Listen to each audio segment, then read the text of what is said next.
Hello everyone, Travis Edwards here with GetA Limit Outdoors. I'm kind of the resident tackle geek slash technique nerd on staff here at GetA Limit Outdoors. And today I want to talk to you about jerkbait fishing, hard jerkbait fishing specifically. In the early springtime, late winter, early spring, pre-spawn period, a lot of people throw suspending jerkbaits. And when I talk about suspending jerkbaits, I'm talking about the traditional style suspending jerkbaits that have been used for years and years and years to catch suspended fish. Early in the year, when the water temperature is, say, below 45 degrees, so late winter, transitioning into spring, when the water starts to warm but isn't quite warm enough for the fish to go to the bank yet, we do a lot of chasing these guys with the traditional jerkbaits. When I say traditional jerkbaits, a lot of you know what I'm talking about. Traditional would be something like a Smithwick Rogue. Now this bait, as you can see, is a traditional jerkbait. The bill is positioned far behind the nose of the bait, and it's also a flat, steep angle to the bill. And what it does is it gives this bait a rolling action. When you're using short jerks and long pauses, the bait will roll or rock from side to side. It's called the Rogue roll, and this is something that in the colder water in the early spring can be quite productive. When you don't want an overly aggressive tactic, you want the bait to stay in the same position for a long time with short jerks and long pauses. You want that rolling rocking action of a traditional jerk bait versus a slash bait. Okay, another great traditional jerk bait, and much in the same version, the erratic shad, I think they call it. This is the same type of bill position relative to the nose of the bait. It's far back on the chin of the bait. It's got a steep angle to it, and it's wide and flat. Okay, another great early spring jerkbait is a newer bait on the market, the Mike McClellan model, the Spro McStick. Now, as you can see by looking at this bait, the bill on this one is also positioned well behind the chin of the bait. This gives it a good rolling rocking action on long pause, short jerk. So this is a tremendous option in the early springtime as well.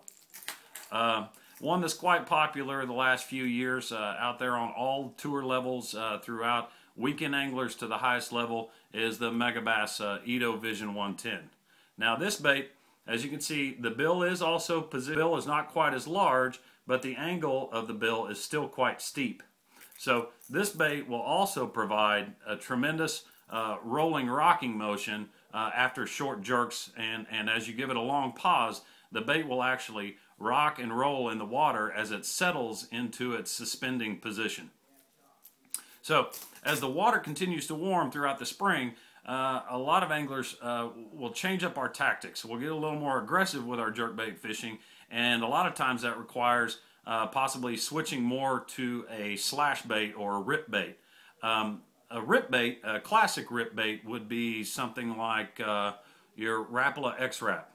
Notice that the bill angle and position is quite different than the traditional jerkbait. It's much farther forward on the nose of the bait, and the angle is very shallow. This allows the bait to move on its axis and jerk out on wide sweeping patterns. So as you get more aggressive with your jerks, you speed up your cadence. This is going to give you more of a darting slashing motion, hence slash bait, right? So in comparison to your traditional Rogue, as you can see, the bill angle and position on the bait are quite different. Early spring, you want it to rock and roll in position with short jerks and long pauses. And later in the spring, let's say above 45-degree water temperature and moving up into the spawning temperatures in the low to mid 60s, I almost always go and switch to more of a rip style or slash bait. Another great slash bait that a lot of people like to throw is more of a Lucky Craft model. Now this is a slender pointer. As you can see, the bill position is very close to the nose. It's at a different angle. It's at a much shallower angle than, say, a traditional Rogue or a traditional jerkbait. Also a great rip bait. This bait can catch a lot of fish on an aggressive type cadence with shorter pauses and harder jerking motion.